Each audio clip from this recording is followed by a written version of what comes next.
ये कहानी है 1938 की। कैरली नाम के एक आदमी की, हंगेरियन आर्मी में, और वो उस कंट्री का बेस्ट पिस्टल शूटर था।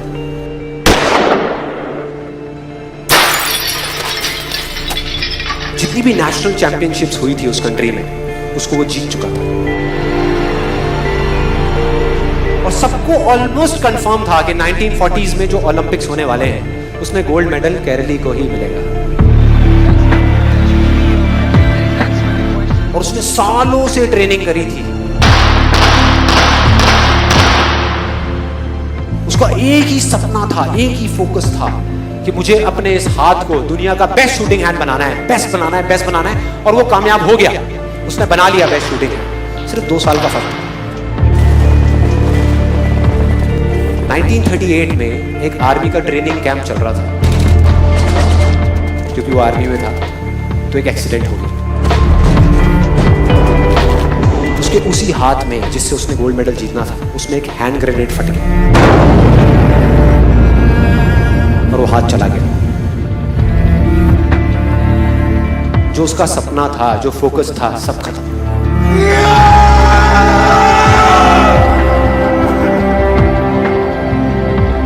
उसके पास 2 रास्ते थे। एक तो ये कि वो बाकी की पूरी जिंदगी रोता रहे और कहीं जा करके छुप जाए, या अपना जो गोल था जिस पे उसने फोकस किया हुआ था उसको पकड़ करके रखे। तो उसने फोकस किया उस पे नहीं जो चला गया था, जो उसके पास नहीं था। उसने फोकस किया उस पे जो उसके पास था।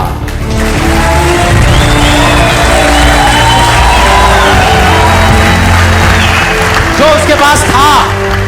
और क्या था उसके पास में? एक लेफ्ट हैंड, एक ऐसा हाथ जिससे वो लिख तक नहीं सकता था। 1 महीने तक उसका हॉस्पिटल में इलाज चला इस हाथ के लिए, और सही 1 महीने बाद अपनी ट्रेनिंग शुरू कर दी इस हाथ के।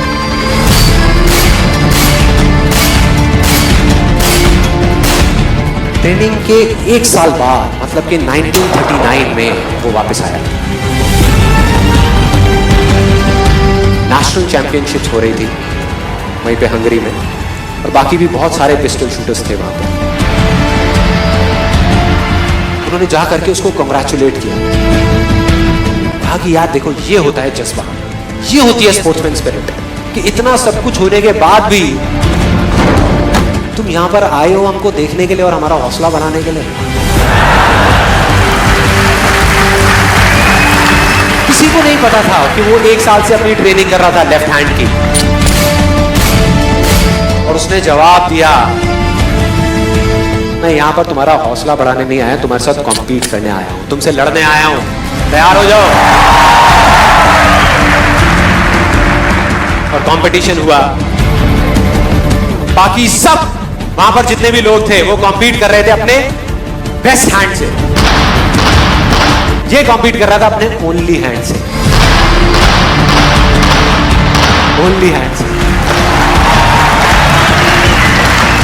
कौन जीता? The man with the only hand, Kairali जीत गया। लेकिन वो यहां नहीं रुका। उसका गोल क्लियर था कि मुझे इस हाथ को इस कंट्री का नहीं, इस पूरी दुनिया का बेस्ट शूटिंग हैंड बनाना है। उसने अपना सारा फोकस उठा करके डाला 1940 पे, जब ओलंपिक्स होने वाले थे। लेकिन 1940s के ओलंपिक्स कैंसिल हो गए वर्ल्ड वॉर की वजह से।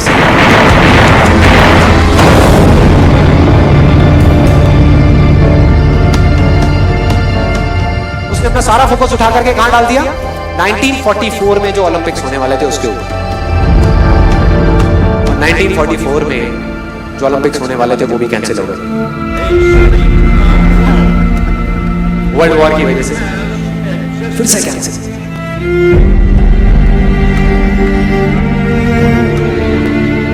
उसने अपना सारा फोकस उठा करके डाल दिया 1948 के ओलंपिक्स में।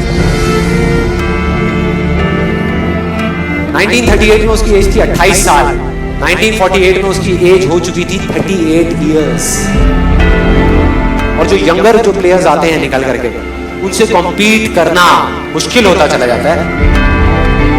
लेकिन मुश्किल नाम का ये वर्ड था ही नहीं उसकी डिक्शनरी में। वो गया, पूरे वर्ल्ड के बेस्ट शूटर्स आए हुए थे जो अपने बेस्ट हैंड से कॉम्पीट कर रहे थे, और ये अपने ओनली हैंड से कॉम्पीट कर रहा था। और कौन जीता? The man with the only hand.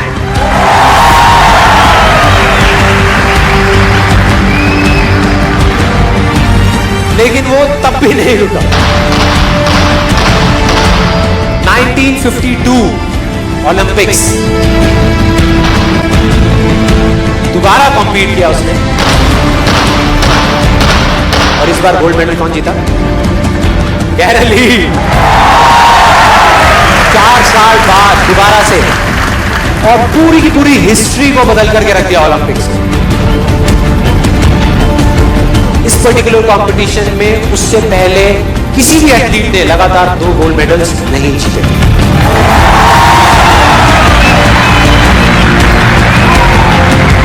अब किसी भी लूजर के पास चले जाओ, उसके पास लिस्ट होगी बहानों की कि मैं इस वजह से फेल हुआ अपनी लाइफ में, इस वजह से मैं कुछ नहीं कर पाया। बहुत लंबी लिस्ट है। और दूसरी तरफ विनर के पास चले जाओ, उसके पास में 1000 वजह होगी वो ना करने की जो वो करना चाहता है, सिर्फ एक वजह होगी वो करने की जो वो करना चाहता है, और वो कर जाएगा।